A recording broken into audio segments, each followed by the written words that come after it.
Hello, it's Beau here from Beau Hannam Guitars, and I thought I'd do a updated video on how I press frets into a fingerboard, be it a guitar or uke or anything else that requires frets.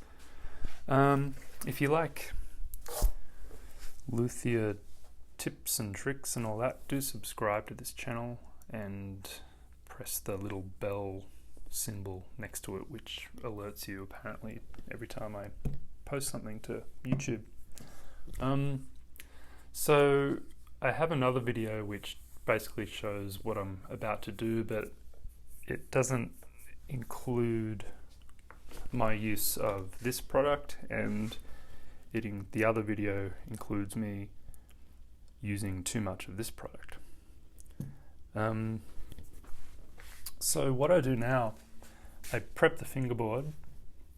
I have all my frets cut, shaped, and they're all 19 of these are they're the perfect length for each fret, and my way of doing that shaping and everything is exactly the same, so you can refer to the other videos on that. I think it's part 1 and 2, maybe 3. But what I use now before I start putting any frets in is I treat the fingerboard with this stuff, Renaissance wax, and it's a really excellent product. And it says refined waxes blended to a formula used by the British Museum and restoration specialists internationally to revive and protect valuable furniture, leather, paintings, metal, marble, ivory, etc. Freshens colours, imparts soft sheen. So if it's good enough for the British Museum and restoration, or their restoration, then it's certainly good enough for anyone else. There's another product which you can use to treat fingerboards in a different way.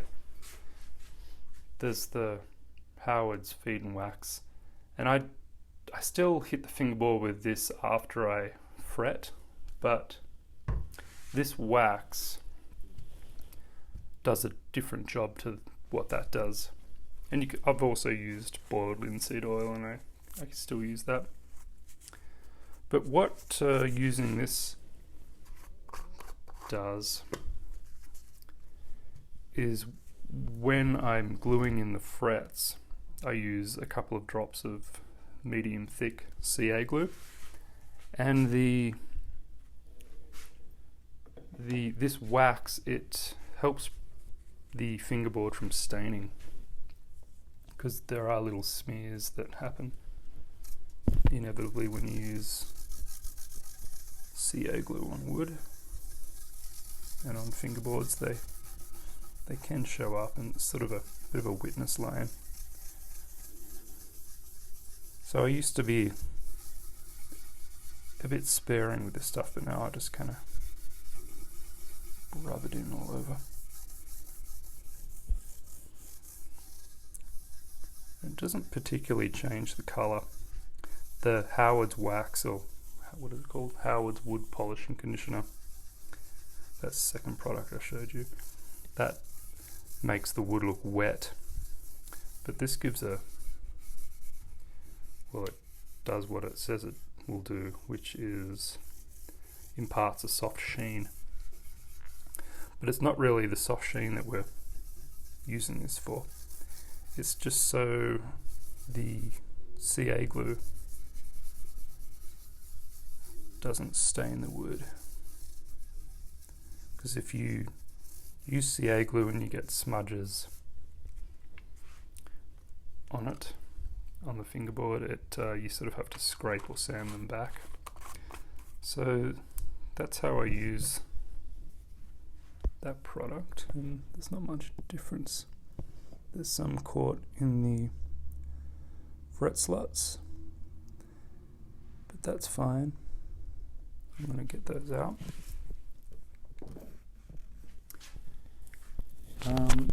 And the best tool for getting that out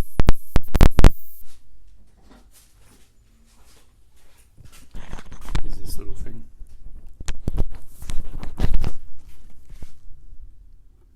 If there's just a little bit, I leave it in there, but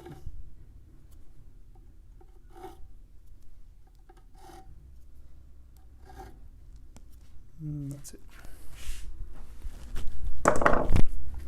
Okay, so I'm going to press these frets in using the Jaws, I think it's called, from StewMac, and I'm just going to pre-set this to vaguely what it is. The depth of it. The depth of the fingerboard changes a little bit, so I have to just turn this a little bit accordingly. So you just want some scrap paper towel or something. I've always got heaps.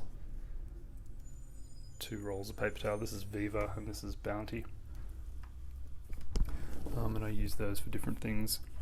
When I've got a finished or almost finished instrument, or sprayed and buffed, I lay down a nice clean new length of Viva, because it's really smooth and really nice to use, and is seems to be the nicest stuff.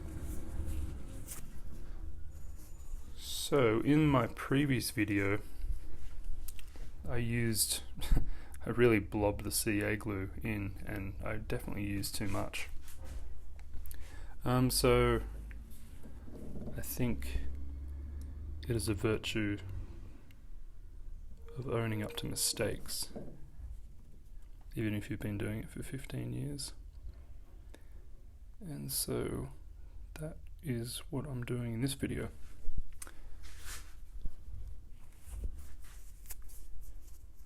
Showing you that even people who have been doing it for a long time can learn new tricks. So there's the prepared fret, and the fret has been filed, the tang's been cut and shaped and fitted, and I've sanded the end to 400, I think. And so this is how we're going to do it. I'll do a close-up one, the first one close up, and then I'll zoom out a little bit for the second one. So I put a drop on each end and maybe 2 drops in the middle. And what that does, it doesn't completely fill up the slot, which is not a good thing. And so that wax has really helped me there. And then fit the treble end first. And that's lining up perfectly. Was until I moved it.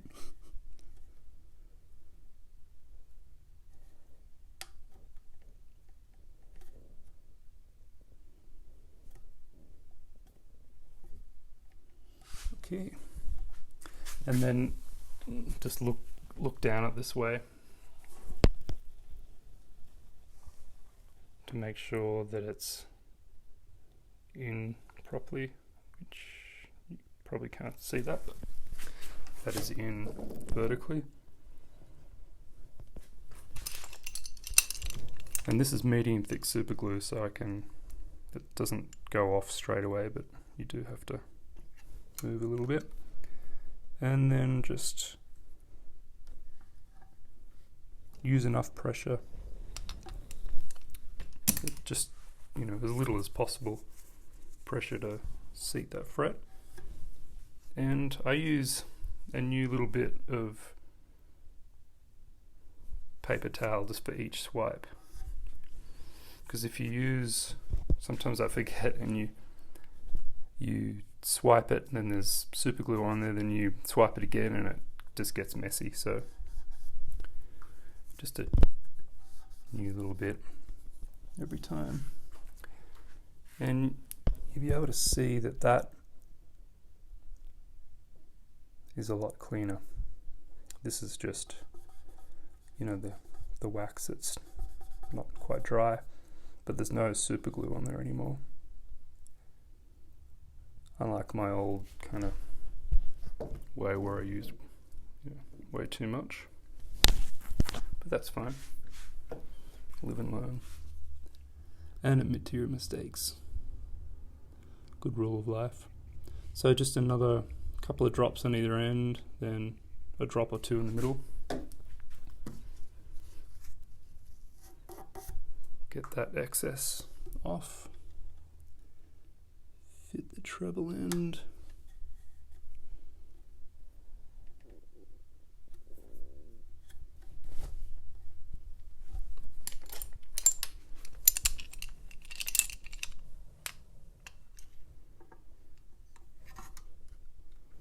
And squishing. I sort of move this, you know, a little bit from side to side sometimes, but usually just straight in the middle. You can see some squeeze out there.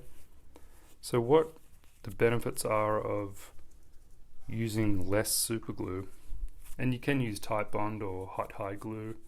You can even use epoxy, which is kind of what was a bit more common in the 70s, I think, maybe the 80s as well, judging from the literature from that time. But putting less glue in means you're not filling up the slot with glue, and which is a good thing, because when you put a fret into that slot, the tang, which is this bottom area, it has to displace all that glue, and sometimes you're kind of fighting an uphill battle, because if your fret slot and your fret tang are a really good match in size, it's really hard to displace glue or liquid out of such a slot when there's nowhere for it to go, there's no exit point. So when you try putting in a well-fitting dowel, piece of dowel, into a hole in wood without an exit hole, that's, you know, if the hole's filled with glue, and you can't drive that piece of dowel into that hole, it's just not going to happen. So let's do this one more time. I might give a different angle and another close-up. I tend to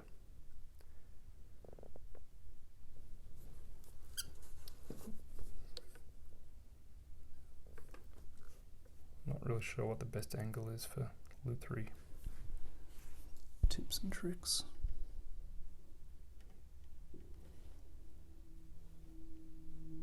I tend to like videos that show the angle of what I'm seeing, but I can't really do that unless I've got a camera stuck to my head like a parrot.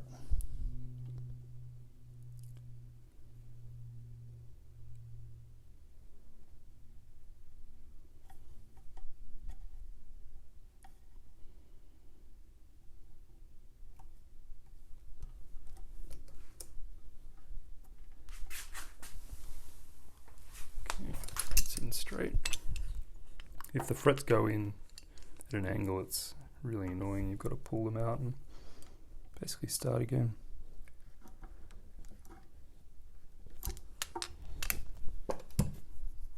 So I'll do a fourth and final fret, and I'll do it from the angle that I'm seeing as best I can.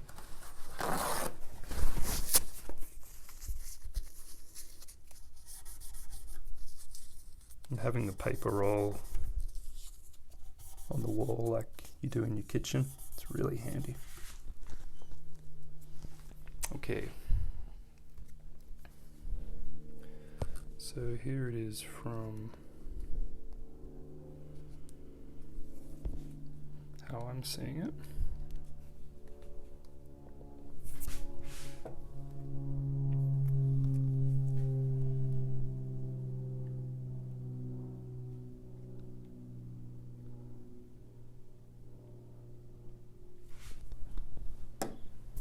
And I'm not squeezing in a lot of glue for each of those dots. It's kind of, there's a lot of space left there. Sometimes I don't get any glue squeeze out at all.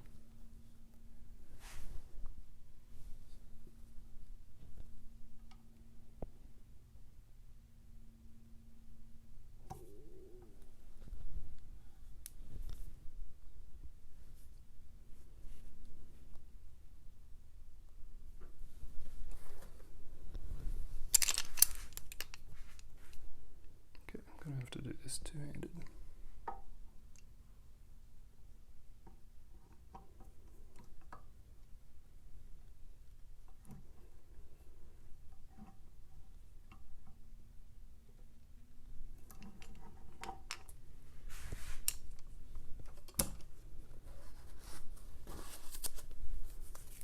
That's got a bit of squeeze out.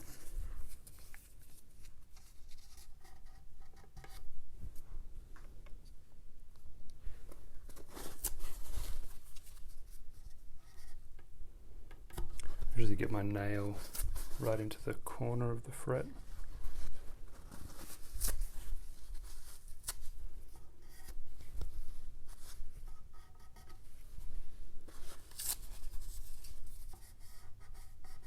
And when it's clean, you can kind of use the same piece for go back and forth a bit. So that's how I do frets, and the rest are just the same. Once I get up to, well, wherever the heel is, that tool only goes to about here. Then it starts to get hit here. So what I tend to do is I might swipe a file over the tangs a little bit, and also get a triangle file and just swipe these so the fret slot kind of goes, it's got a angle, then it goes down, and it just makes putting them in a little bit easier. And then I'll use my fretting hammer and kind of, I don't knock them in, I kind of just slide the hammer along and it pushes them in, and especially over here, and sometimes right at the end I use little little clamps like that, and sometimes with a little bit of wood just over here, just as a straight edge, so it all seats properly. And by the end of it, you will have about 1,001 little bits of paper that you have to clean up, but that's fine. I'd rather do that than have a messy fretboard. So after I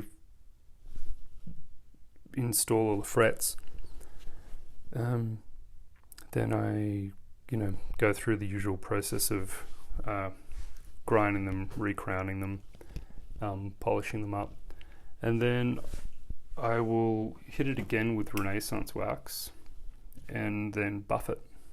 And buffing really brings out a beautiful sheen to the fingerboard, to the wood. Another thing you can do after you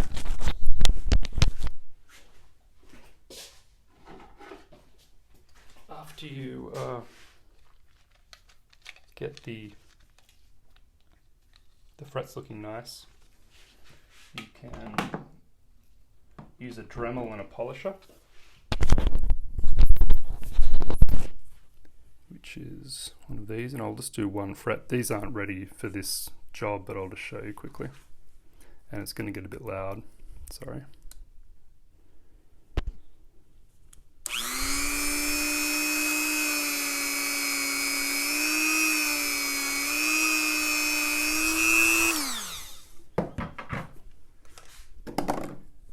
And then maybe a bit of steel wool. And you probably can't see that that's shiny now, but after everything is, well, you can kind of see. So do that after you've crowned it all and everything. And that is a great way to fret. The updated version from about a year ago. I think I posted that other fretting video. But I hope that was of interest to you. And check out this hand rubbed burst on figured Tassie Blackwood. And a new heel shape option, which is instead of the carved, well, this is still carved, but normally I do a scoop here, so it's kind of like this, and this is like faceted. I like both. Just this one goes with this Art Deco bridge shape, which I just got bored and made a new bridge shape. Why not? Yeah, so if you like this channel and videos like this, do subscribe and let me know what you're thinking in the comments section. If you think I've done something wrong, let me know and I'll punch you in the face. No, I won't. But if you want to see anything else, let me know and I'll try to do a video on it. Have a great day and I'll see you in the next video. Bye.